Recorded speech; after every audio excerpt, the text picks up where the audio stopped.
Hello, everybody. Welcome to the Big Home Ed Conversations. My name is Kelly Rigg. I'm a home ed mum of two and a qualified mindset and ADHD coach. I'm really passionate about supporting parents and neurodivergent families as they navigate children not okay at school and ultimately then the transition from mainstream schooling into home education. I am here together with my lovely co-host, Ashley Venerio, a fellow home ed mum of three and former primary teacher. We created the Big Home Ed Conversations podcast with what began as honest, heartfelt talks around the coffee table and has now grown into a space where hundreds of listeners now tune in for real, unfiltered conversations about alternative education. We try to cut through the noise and focus on what really matters to home educating families. This season, we have been sponsored by a home education logging app called Strew. It's an app that's been created by a home educating mum and her brother. And essentially, they reached out to us, wanting us to give the app a go, use it ourselves, and then let you guys know, honestly, what we thought of it. And we have been using it the past few weeks, and obviously have been talking about it on the other episodes. You'll hear a little bit from us each week on what we have been using it for and what we've liked about it and some of the features that it's got.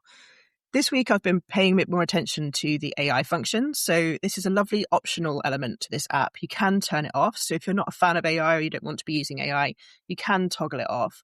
But if you decide to use it, then actually what I've really found helpful is when you put in, say, a picture and then you write out what you did, obviously in as much detail as you can be bothered, it will then assess it for you. And what it does is it helps to pull out whether it's kind of covered personal, social, and emotional, or literacy, or mathematics. So it will assess it and tell you if it thinks it's covered some of those areas. It will also then give you kind of like a summary, like a really lovely compressed sort of sentence, I guess, or short paragraph that will have the key learning outcomes that you have actually kind of achieved by doing that task. And sometimes it obviously picks up things that I myself haven't recognized. I've been home educating for a while, so I tend to be reasonably good at picking these things out. But it definitely really helps sometimes, especially if you're new to home ed, is to actually kind of have that lovely summary that helps you to realize all of the amazing things you have covered by doing that activity. And obviously then you save it, you add it into the system, and it's obviously keeping track on the study points that helps you to show kind of how much of each area you seem to be doing. So like you might be doing loads of literacy, but actually mathematics, you're not doing as much. And that might help to just not to put any pressure on anybody, but to kind of have that kind of thought in mind of, okay, maybe we could have a look at some ways to integrate maths into our fun day-to-day stuff that we're doing. Is there anything here that maybe I'm not logging or I'm not kind of making a note of that counts, etc., to kind of help you to see where your balance is and to see how you're doing. But I'm finding that's really informative and very helpful to look at. So it's certainly something which is really helpful, I think, and well worth it. It's a really great function of the app. Anyway, with no further ado, obviously we could talk about that forever. And we are supposed to be talking to you today about lesser known sports, which was the subject we picked from the hat, or technically a bag, last week. We were both just chatting very briefly before we came on, like without trying to give each other away what we actually have to say, because we try and keep our actual conversation about it live instead of us like having the whole conversation first, like we always used to do, and then forgetting what we'd said. So we basically have actually found this one quite hard, haven't we? We both said that actually beyond the initial go away, go onto YouTube and say, what are some weird and wonderful sports of this world? Give me some fun videos. Like sitting and binging some fun videos of the crazy sports that this world has come up with. I mean, like in the UK alone, there's shin kicking contests and the cheese rolling, which most people will have heard of, which is just like they throw a lump of cheese down a hill and you chase after it. And I think the goal is to reach the bottom before the cheese does.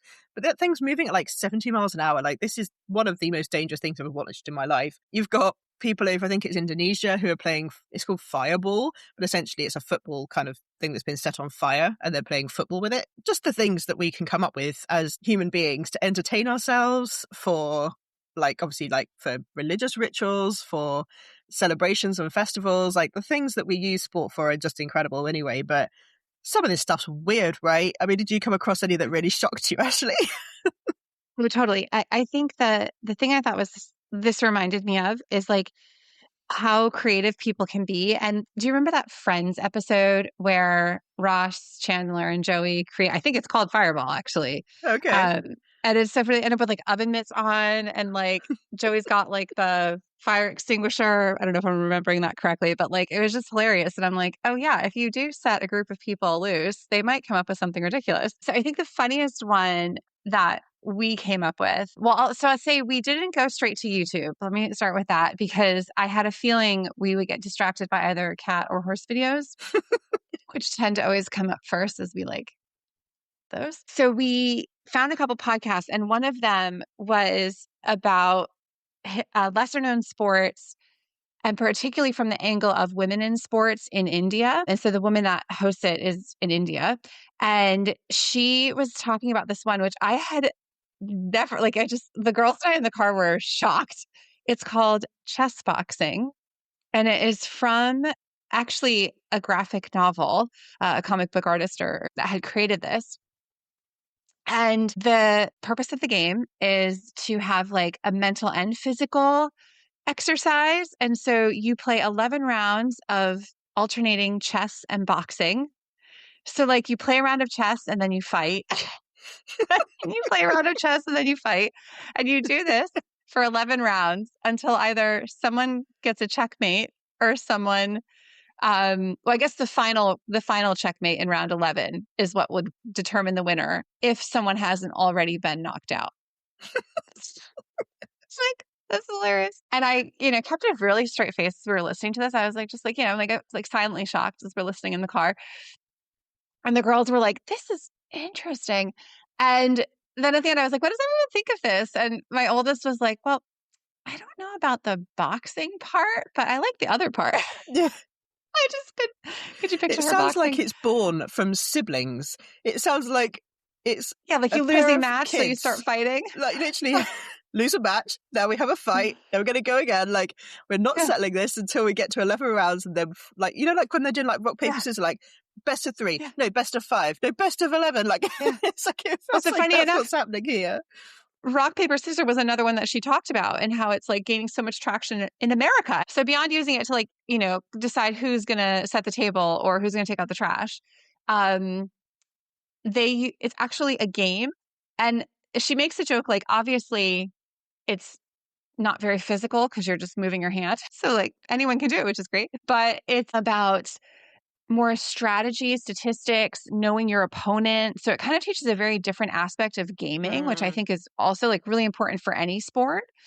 I really thought that was interesting. But anyway, so back to chess boxing. Yeah, super interesting. The girls and I definitely want to watch a video about it. Apparently, it's very big in Germany, I believe she was saying. Anyway, she went on to talk about other sports like all the different disc sports, so ultimate frisbee, disc golf, and these are things that I have played. We would absolutely play ultimate frisbee, not only in school, but like when I lived in San Francisco and it was just a lovely day and we would go to the park and it was just like an open field, like you would play that with your friends. So I have absolutely played that. I've played disc golf. I dated a guy who was really into it in New York, and like we would travel to like Pennsylvania to find like the disc golf course. I was not particularly good at it and did not particularly like it, but it was a very supportive partner. But so it was just really interesting to see how these things have changed. And there was also another one she talked about, and I'm not going to know the name of it. Couldn't pronounce it if I tried, but we can put it in the show notes. That's like a combination of like volleyball, martial arts, and then like gymnastics. And that is one that we definitely want to take a look at. We haven't done yet. So I'm going to find a couple videos to show the girls because we really couldn't visualize it as we were listening to it. Like volleyball, martial arts, like where are we going I think with you this? might be talking about Krav Maga, I think it's called. Something like that. Is when they play it with their feet. Is that the one you're talking about? It's another kind of one like Indonesia or something. The name was longer than that. That Krav Maga I would have known. So yeah, unless she was pronouncing it differently. Yeah, no, it's interesting. Or maybe it has a different name. So yeah, I have the podcast, so we'll put it in the show notes and you can have a listen. It's a very short, it's like 15 minutes, definitely worth a listen. But yeah, that was one that was super shocking to us, the chess boxing, and it definitely stuck with us. So I think there's So so many funny. interesting ones. I mean, there was like toe wrestling and all sorts of stuff. So anyway, I won't ruin it for you because I'm sure this is going to be a fun one to do with Yeah. your kids at some point. Is to just go and either listen or watch some really great stuff around this. And there's so many good videos that go through like loads of different sort of weird and wonderful sports from around the world. But it led to some great conversations around like what is a sport and what constitutes a sport versus a game and the definition of the words. Obviously, we've got out of the dictionary and we looked up the definition, and that was always a nice thing when they're actually kind of reasonably interested in using a dictionary. Yeah. And we also did some fun stuff around kind of talking about what we would create. There's people out there who play Quidditch. They put like a Love broom that. between their legs and Yeah. they run around and they actually have like the goalpost set up and everything. I was just like, oh, I really hope there's somewhere in this country that actually plays I feel like this so there that we should can be. go join it. It would be so much fun. I was like, if not, then I'm totally making it happen. Because my kids are both instantly like, yeah, I want to play Quidditch. And they literally like put gold face paint on someone and make them wear like a gold t-shirt or something. And then they have to like run around really fast and try not to get caught. It's That's just the amazing. best. It just looked so funny. And they were both like, yes, I really want to do that. Another one is worm charming, where you like get like a square meter of field and everyone's like trying to make the worms come out and the person who collects the most worms wins. It's just like, honestly, the things that we can come up with. So I think we had a really good chat around like anything could be a sport as long as it involves some Yeah. physical activity, has rules, and there's some sort of element of competitiveness to it, or is just so like you're counting sport like points or scoring points or something, like all the different things that you can do with it. But the definition was really interesting, and it definitely led to us having some conversations around like how playing chess alone would be just considered playing a game, not a sport, because it's technically sitting down, moving pieces around, like it's not a physically active thing. But obviously the boxing element makes it physically active in this case. And there's so many different kind of bits around that just led to some interesting chats around it. But then I was a bit stuck.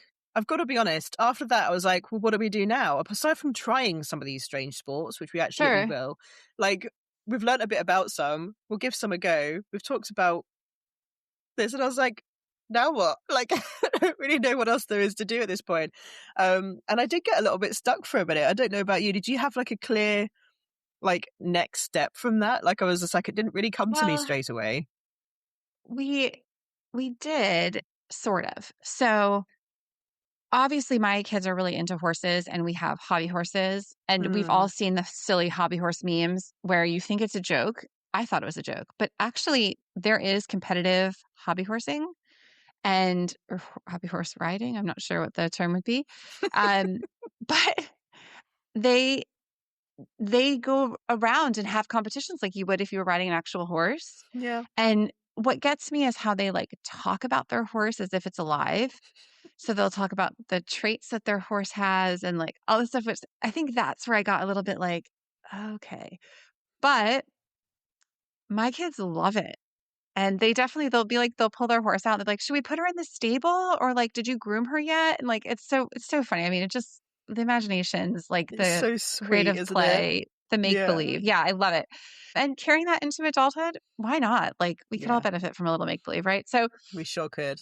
yeah, I kind of checked myself on that. But so we have a little group of hobby horse lovers and had set up, again, like just perfect timing, had set up a play date to bring the hobby horses. And so that happened last Friday. And we were able to set up jumps, and the girls did like little um like jumping competitions, just taking their horses around. It was nothing super fancy, but it was just super fun and they loved it. And they did get a ton of exercise and just doing something they loved, and it was lovely weather. So we'll definitely be doing more of that. I Mm. did actually talk to a woman whose daughter has done a competition. And so I am looking into that because I actually think my kids would love that. And it would just also just expand the horse network, which we're always looking to do. So yeah, so we did get to do some hobby horsing and that was great. We've not done any research into like the history of how it came about or anything like that, like how it evolved from just like a child having a hobby horse into actual competitions. Hmm. So I do want to do that. I think that might be interesting just to learn a little bit more about it. And when we were listening to some other, because I just go to podcasts, like I introduce new topics in the car. It just always seems very approachable that way. Hmm. And so we had listened to that one from the woman in India. And then we listened to another podcast about a guy who kind of built a company initially around like lesser known sports, but really for all sports. It is for all sports, popular and not. And he basically is a technical person, builds apps and writes code and all of that. But his own sports trajectory led him through a series of lesser known sports back before the internet. So it was really interesting to hear him speak about this because we all think about now, you and I, we both said, oh, let's go look at some YouTube videos. Like, what are lesser known sports? But honestly, back then, there wasn't that option. And television networks did not cover them. This was like No. pre ESPN having a million channels. And so he found out about fencing because he walked past it in the school and there was a classroom door open and a couple kids were fencing. And he was like, what is this? And then he went home and told his mom he wanted to start fencing. And she was like, do you mean like you want to build a fence in the backyard? Like she had no idea what the sport was, had never heard of it. And so his idea was like, let's create an app that allows us to kind of, and I'm probably not wording this right. Go listen because this is his vision, not mine. And I might not be doing it justice in my description, but basically to have a repository where players, coaches, trainers, physical therapists, everyone can come in into one spot to like follow an athlete and follow a sport. Okay. And so if you had a player on your team who had an injury, you could open up their account to a physical therapist and that physical therapist's program would be tied into it so the coaches could see it, the trainer could see it and provide feedback and just get this player back into the game. And also it would have a component where you could just find out more. So like a ton of videos. And if your kid starts fencing and you don't know fencing, you can go in and watch like fencing videos and Oh, cool. understand how to help support them because he acknowledges that for younger athletes, for our youth, the parents are coaches. They are there helping out. They're the ones taking them back and forth and, keeping their spirits up and all this. It was really interesting. But Hmm. the thing that was so interesting was about his athleticism and how he was a smaller guy and wasn't able to participate in some of the sports that he would have preferred to do because of his size. But he was incredibly fast and became like a fencing state champion, went Wow. to university on a fencing scholarship, got into like an Ivy League school because of it. I'm sure of his intelligence as well, but then got injured and couldn't do fencing anymore, but really liked tennis. And his tennis coach was like, well, tennis is trending to the taller athletes. So, you're not 6 feet tall. This isn't going to work for you, but you have a great backhand and you're really fast. So you should try squash. And Hmm. he was like, I don't know what that is. Like, do we eat Yeah. it? Like, what is squash? Became like I don't know if it was a world champion or just a champion in the US, but like after university, he continued to play and like was like a top squash player. So Yeah. it's just like the ability to find some of these sports that maybe you haven't heard of, but like can Hmm. be really fulfilling as like Yeah. something you do, but also like you might be really great at it. So it was really interesting. So we were listening to that, and what I thought was I didn't know if it was a little bit dry or a little too advanced of a conversation, but when I turned it off to play something different, because I felt like it's a long podcast, that one, my girls were like, wait, why are we turning it off? And I was like, oh, okay. Like Hmm. we can keep Yeah, listening. So we they can carry really on liked listening. it. Yeah. And I one think of the it's things that interesting as well. Like, sorry to interject, but like yeah, when yeah, I was growing up, I do feel like you get the sports that just like basketball and netball and yeah, tennis, etc. And those kind of become the standard sports that we all do or pay attention to. And fitness was not something I've ever found easy to access, right? Like I've always right. found it difficult, boring, repetitive. Like I don't always particularly love the competitiveness either. Mainly because I was never very fit. So I never did particularly well. Really, and yeah, And there was a game called bench ball that we used to play, like just for fun, like in PE sometimes at school. And I loved it. I thought it was so much fun. Like it was just such a like it was a high stakes game, like you were constantly being like people trying to get you out and everything else. But I was actually quite good at it. And I really enjoyed that. And I think it's such a shame sometimes when certain things get considered a sport that's recognizable and Yeah. can be kind of like considered almost like a prestige attached to it. When really all that is PR, right? That's just because Yeah. that sport has been picked up and like put in the media. If Exactly. we'd actually allow some of these other sports to come to the forefront, then actually those could become exactly the same in time. And obviously we know like certain industries around tennis and football, etc., like the money that is spent in those areas, like if they become a top athlete as a sportsman in those areas, they're being paid millions every year, which is just crazy, crazy money. And I think ultimately we put a lot of energy and money and time into certain sports, but actually we do kind of, if we feel like we've got to participate in a well-known sport in order to be fit or to have any kind of exercise like running or swimming or whatever, like, then actually we find ourselves limited, I guess, because we might find something really fun that's a little bit out there, a little bit random, but still gets us moving and still gets us having fun and spending time with our friends and enjoying ourselves.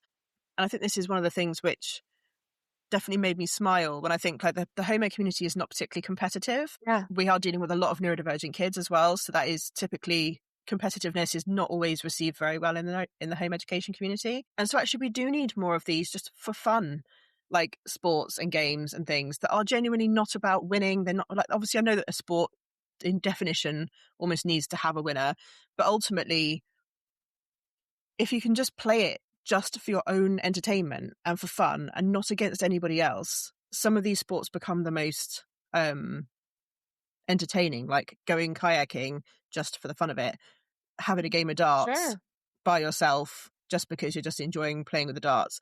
Like that, there are so many different things we could physically be doing with our bodies, but we just don't necessarily think to do them, or know that they even exist as a fun game to go do, but actually could be really brilliant fun. And I think that's, yeah, that was my thought off the back of what you were saying. So hopefully you haven't Yeah. And completely lost your train of thought that's, now. no, no, no, no, but that's important too, right? Like if you don't enjoy it, you shouldn't do it. I Yeah. think it ends up being a job, not a sport. Like I have a friend who's an incredible snowboarder, and I always asked him why he wasn't doing it professionally. And he just always had sponsors coming up to him and kind of was involved in that world, but he never wanted to do it. And he said, the second I do that, then it's a job.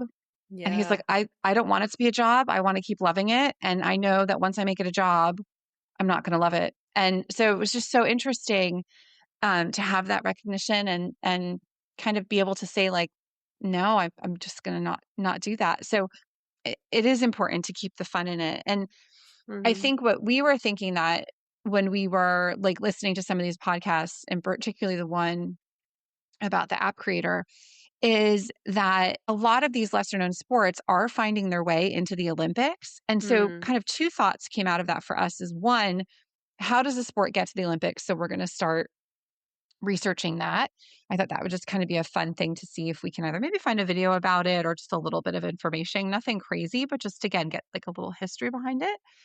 But he talked about fencing and how when it entered the Olympic, there was not a lot of awareness about it. There was only, so it entered around 2004, and there was only around 100,000 people playing it across the world. And in 3.5 years after that aired, it was up to 1.5 million, which is crazy. And the Wow. same thing happened with curling. Like curling was such a random sport. Every time I watched it, I'm like, what is this? But it was the same thing. It was really unheard of. And then suddenly you put it in the Olympics and they're playing it all over the world. Yeah. And it's really incredible to see how that, like you were talking about, once it's put out there, once it's advertised, once people see it and become aware of it, they're like, Mm. oh, okay. And then it gains that traction. Yeah. And there was this, he talked about this show that was created called Wide World of Sports. And this was back in the 60s and 70s. So I've never seen it, but apparently it was created just because they needed to like fill a gap on a sports network or even just like, I don't know if it was a regular news network, I'm not sure. Hmm. And they thought it would just be fun. And it ended up running for something like 37 seasons because everyone loved it. People love finding out about this stuff. It's Hmm. entertaining, it's interesting. And one of the ones that he said, like, was really people loved watching, like the Scottish stump throwing, um, axe Yeah. throwing, like again, things you like toe fighting, like you mentioned. Like, what We is found that? Like we things you found just tuna would never. tossing, people chucking a Yeah, literal tuna. I mean, why? yeah, I don't know why this happens, but we just get into yeah. it. I don't know what's You going on. just, I guess, local regional things, right? Regional trends. So yeah, I think it was super interesting. And so I think our process for this was let's listen and then we'll see where it branches out. And so Yeah. I think, from this, we'll probably do some research into the Olympics and how we've researched the Olympics, but not how sports get to the Olympics. Like, what is the Yeah. process for that? Like, there were some new sports in the recent Winter Olympics. Who voted on that? Like, when does that come out so people have enough time to train, right? Like that Yeah. process, I think is really interesting. And then, you bringing up like the difference between like a sport versus a game and just sort of the history of sports in general. Like, I think the history of lacrosse is so interesting. It's something that's always stuck with me, but just sports in general, like how did we get Mm. here? And, how did that change? Obviously we went to Rome recently in the Colosseum. And so, sport there was very popular and what Mm. that was like. But I think just seeing how sports have migrated across the continents and all that is just so interesting. Yeah. So we might take a look into something like that. Nothing crazy, but I think that's our Mhm. our next steps. I Yeah. think what I really love about topics like these as well is that, yet again, a bit like we were talking about last week, these subjects can ultimately allow us to cover every single area that you would cover in Yeah. school. We can absolutely talk about because there's competitive cooking and there is competitive eating. There is geography, there is history, there is maths, there is like keeping score and counting points and rules, Yeah. and like you could do some writing out of rules for a game. Like you could sort of try and actually go through like, okay, so this is football. Yeah. Like, what are the rules of football? How do we keep it fair? Like, what are some of the decisions we have to make? If this happens, then what happens next? So this is even like basic algorithm work and computer, like coding understanding, like if this, then that. There's so many different areas to this that ultimately you could in one hour session do like every single subject, so to speak. And I think this is where, like, deviating slightly from the point of these episodes, I find myself feeling frustrated with our current school system in not embracing more of these things themselves, because ultimately we have these kind of really segmented sort of learning moments that are meant to be kind of like, we're going to sit and do maths now, and that becomes like, oh, it's maths, and oh, I've got to sit down and focus on maths, and I've got to do numbers, and that's going to be stressful. But if you kind of wove a bit of maths into some conversations about other stuff, you can absolutely cover these things sometimes without having to do this like really focus, like it's now Tuesday and it's now maths. That Yeah. I think that we get a bit, we've segmented them all out and putted them into these little kind of categories so that we can test them individually. We lose the actual relevance of these subjects. And I mean, I literally went to the shop with my kids yesterday and picked up a couple of activity books. My husband had to go and have a quick hospital appointment, and we just went and sat in this cafe and went and did these activity books. And when I was logging it on Stru later that day, actually, and I was running through everything we did some maths, we did some writing, we did some colouring, we did some obviously reading and learning about the facts of different animals in the magazine, like where they're from. We looked at the map and we saw where they're from. We talked about why they have the features they've got. Like, it was incredible. We had a chat with a lovely gentleman sitting next to us who was curious about why they weren't in school and wanted to have a conversation about what we were up to, and like was really enjoying watching them so engaged in what they were doing with their magazines. And he was sort of complimenting me on their lovely behavior and how they were kind of handling being out in It's always public, nice. sitting nicely in a cafe doing their activity books, not causing a ruckus. Not on screens as well. It's always nice when you get someone going, it's so nice to see your children out just doing things and not like just sat on a phone. But ultimately, we just had this really lovely couple of hours, and it literally ticked every box. They were looking at the pricing on the magazine before they bought it. They were comparing them. They were looking at all the things that were inside of them. They were deciding whether or not that's the one they wanted to do. Like, it was excellent. And when I looked at it, I was like, oh my goodness, that couple of hours that was so fun and so relaxed, and I did not have to push anyone to do anything. They were just completely self-directed.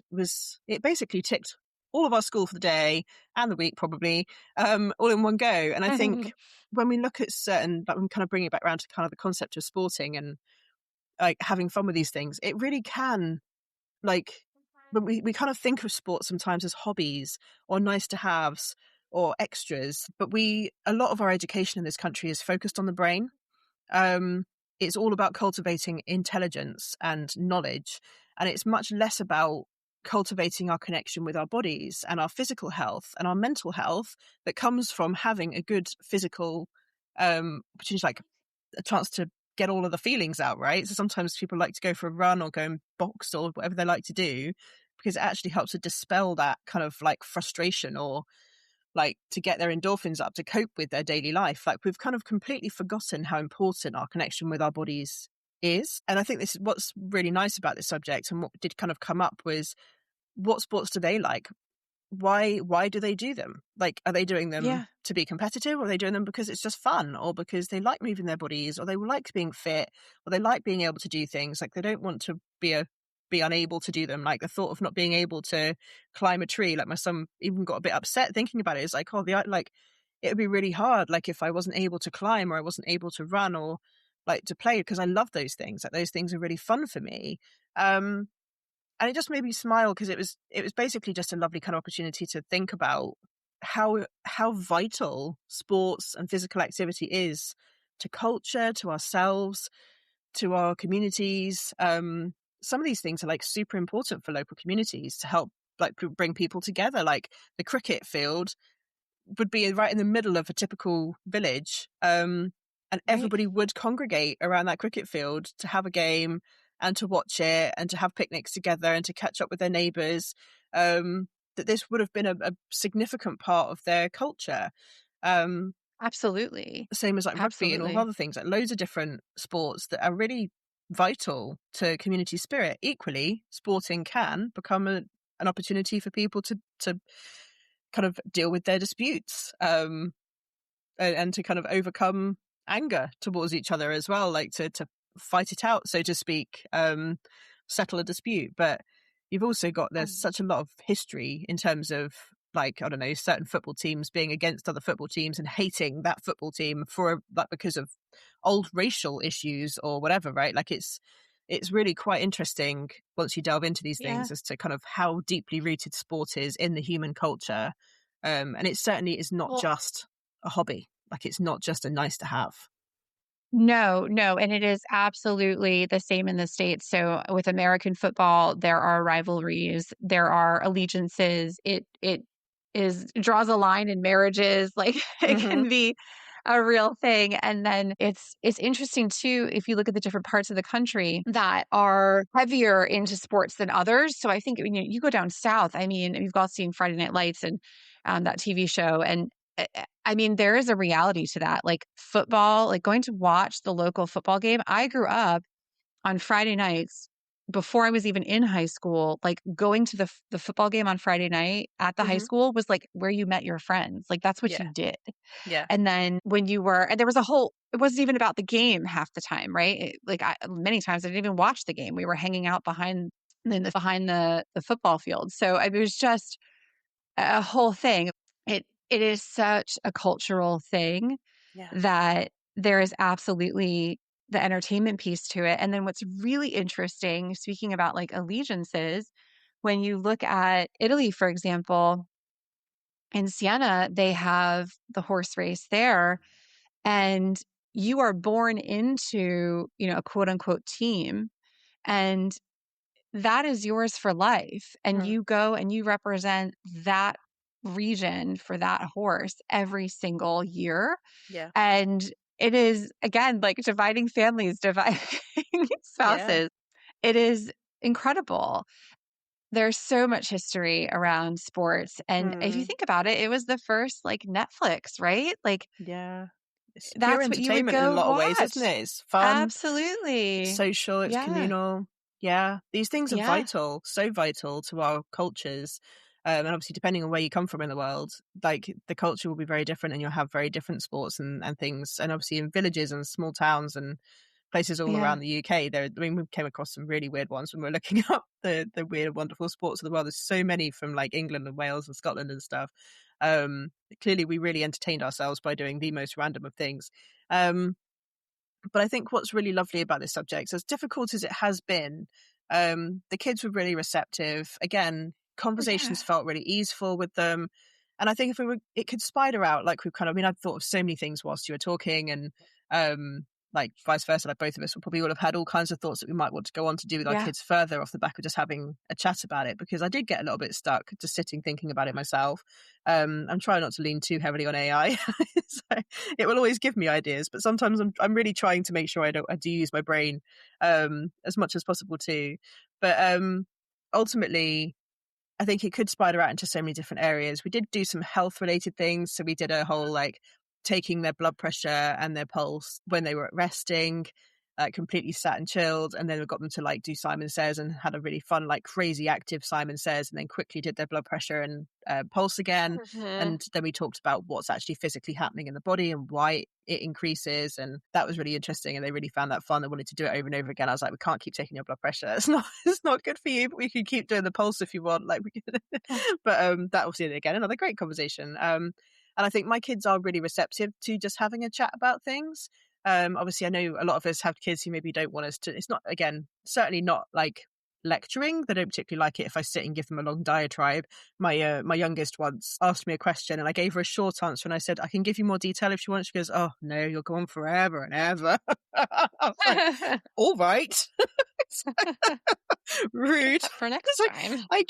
I get involved. I'm sorry. I get excited to share knowledge with you. Whatever.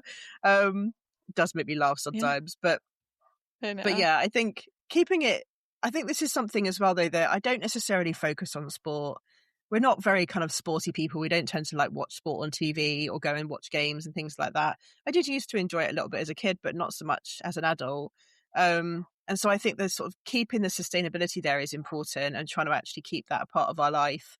Not necessarily as a constant conversation, but I do definitely want to help them to experience more culture, and to experience Yeah. like to if there is like a cheese rolling thing somewhere in the UK, go and watch it. Like go and see people doing it, or go to the races, or go see a football game. Like we should Yeah. go and try and participate in some more of these things, even if it's not something that's a big thing for me. I think that it's an opportunity to just experience the atmosphere, Absolutely. and to see if you enjoy it. Because ultimately these are experiences, and these are things which can either give you great memories or can make you kind of solidify that you don't like something or whatever. But I think they would enjoy that. We've seen like jousting up at Warwick Castle, for example, which is just awesome, and Yeah. like just some really cool stuff like that, that I think just going and having these moments is just really vital for them. Yeah. But yeah, I And say there I'm not sure how else I'd keep it sustainable, but I'm going to do my best. I'm going to definitely try and weave this in a little bit more, because I think it's fun, and I think it keeps it, it's a nice light yeah. thing. It's not heavy and stressful. Exactly. I think it's something that is easy to do once you have that initial awareness of it. Like anytime you're Mm. mentioning, like you travel, when you go to different areas, just a quick peek into the local sports. Like what is happening locally? Is there a Mm. local soccer team to go watch? Is there Yeah. something unique that's happening? That's amazing. I Yeah. think we also appreciated, again, coming back to the Olympics, just the timing of that was great for this conversation because it's fresh in our mind. We flew to Italy while it was going on, not to watch it, but just coincidentally. And so there was a ton of propaganda around, a ton of marketing and all that stuff. Anywhere you look, it was something about the Olympics and who's sponsoring it and who's playing in it and what to watch and all of this. And there's shops selling a ton of merchandise and all of that. So it was really right in our faces. But what was really interesting is we actually went twice. We went there through the airports once when it was the Olympics and then once for the Paralympics. And obviously it's on TV constantly because they were held in Italy. And so we were watching in the airport, we were waiting for our flight and they had on the Paralympic hockey finals. And it was amazing to watch these men with various different abilities play a very aggressive and physical and dangerous sport. Mhm. And we had so many questions about like what is the apparatus that they're using? What are they sitting on? Why do they have two sticks? How does that work? Can they use both sticks? Like Mm. everything was just really incredibly interesting. It sparked some conversation around kind of to your earlier point of like, you don't necessarily have to have the physical attributes that you think of initially when you think of people who play professional sports or who are, good at sports versus not good. Mm. Um, I think that the lesser known sports introduces this as well because they do cater to different physical abilities. But even if you want to do something, and you might have a physical limitation Mm. for whatever reason, there's probably a way to accommodate that. Like, don't give Yeah. up. Like, these men showed, I mean, we only watched the men, so I'm speaking to that incredible resilience. I could not believe like how they were just taking what life has given them and turning it into a profession and Mm. or maybe for some of them it's just a hobby, I'm not sure. And just enjoying it and having a good Yeah. time and creating great friendships and building a wealth of experiences that they're going to remember their whole lives. Like, Mm. they went to the Olympics. That's incredible. So I just think, Yeah. yeah, there's a ton of ways to, like you were saying earlier, look at, what we're trying to educate on through the lens of sports. And I think it's also just really important to point out that you don't have to have like the traditional Mm. look, Yeah. to play Yeah. sports. Like you can make it work for you as well. So yeah, And I mean and it was good. I wasn't sure what I was expecting when we first introduced the topic. I wasn't quite sure how it would go, but obviously anytime we can talk about horses is a good day. So we did that and then branched off from there. I think there's so many different ways this could go. So if you guys are following along and doing this challenge with us, or if you're listening to us and then going off and enjoying the topic yourself, please do come and tell us. We'd love to know what you guys are doing as well. We are also doing our best to get you out a blog to go with each episode. So that just sort of lists out all of the resources that we've mentioned on the podcast as well, to save you kind of trying to scrabble to remember them all. But ultimately, there is a million and one different directions you could take this. So have fun with it. Follow your kids' interests, and certainly this challenge is never about kind of making people feel like they're not doing enough. By all means, we all Oh do no. plenty. This is just a bit of fun and something for you to kind of to spark some creativity, I suppose. Sometimes I find it really difficult to feel kind of like a spontaneous, like, oh, what should we learn about right now? So this has been quite fun to just mix things up and to give us something to talk about each week, which is really good. So Yeah, a little variety. little bit of variety is always good. So we obviously now have the job of picking the next one. I am also later today actually recording an episode with Jen Hodge, but that will be an episode about the children's wellbeing in the schools bill. So we should also have an episode coming out soon about that and what's happening and what might be changing and what we need to be doing, etc. So do look out for that happening as well. Okay, let's pick a subject. Ooh, this one's a good one. They're all good. They're all good. Oh no, you're laughing. This is great. No, Is it so good or it's good, good. not I think good? it's going to be great. I'm really happy because we've actually ended up doing a little bit of this at the co-op the other day. So I've actually got some stuff in the bank already. So it's Cheater. town planning, town planning or like Oh wow. street Okay. furniture. So Okay. like basically you think street furniture meaning things like benches and lampposts and like I don't know, like curbs and street lines on the road. It could be anything really, Sure. but kind of like the concept of physically planning a town and making it work. This one I came up with when I was thinking about it, just because it seemed like it was such a random something that we take for granted. Like we walk around our roads and we sit on a bench that happens to look out over a lovely view spot, and we never truly pay any attention to who's responsible for putting that there and how is it made and why do we have them there and who else these benefits. Like, you don't really, like, I know it sounds really Right. random, but even just a bench has a million and one different like bits to it, right? There's the making of it and the putting it there and the reason why we put them out and stuff. So anyways, I thought it could be interesting. It's a really random one though, I'm so you sure could it will take it in be. any direction. She's making a face We'll at me, find people. out. She's like, come on, woman. No, Um, it'll be good. It'll be good. It's a very, what I'm loving is that we are bouncing all over the place. yes. It's not like any of these topics are feeding into the next. Like No. we are, because it kind of could have done that if they were picked Yeah, differently, I guess, intentionally, yeah. and yeah, but I love just the sporadic approach we have. I think it's awesome. And it's definitely refreshing. So My good. son was not happy that he doesn't get to do the picking out of the hat thing. And I was like, well, it gets done on the podcast live, so I can't let you pick it ahead because that's cheating. I don't know why it's cheating. He could have done, I suppose. But I said we can absolutely have our own jars. It's actually kind of like created a whole thing for us at home where we're going to have our own jar of ideas to cover, including like for them to teach me something, or like for them to decide that we want to go for a day out or something and be like, okay, like at some point this week, then this is your window. You could do it on Tuesday. Where do you want to go? Like, what should we go do this week? And let them kind of say, I want to go to see a museum, or I want to go to soft play or whatever. And anyway, so I said to him, like, we'll try and have like a jar that maybe is like, as I was thinking, like it could be like a weekly jar that's got lots of different things in it. So we have to try and do all of them in a jar every week. Or it could be a topic jar like this one where we just pick a random subject every month and then we can just cover that for a while. Whatever, really. But that's great. I think they want to have that kind of idea just to keep it interesting. Because sometimes when we actually have some school time available, I call it school because it just helps me to kind of categorize it as intentional educating time. I have 3 hours. What are we doing with this 3 hours? And so I'll often say to them, like, what do you fancy doing today?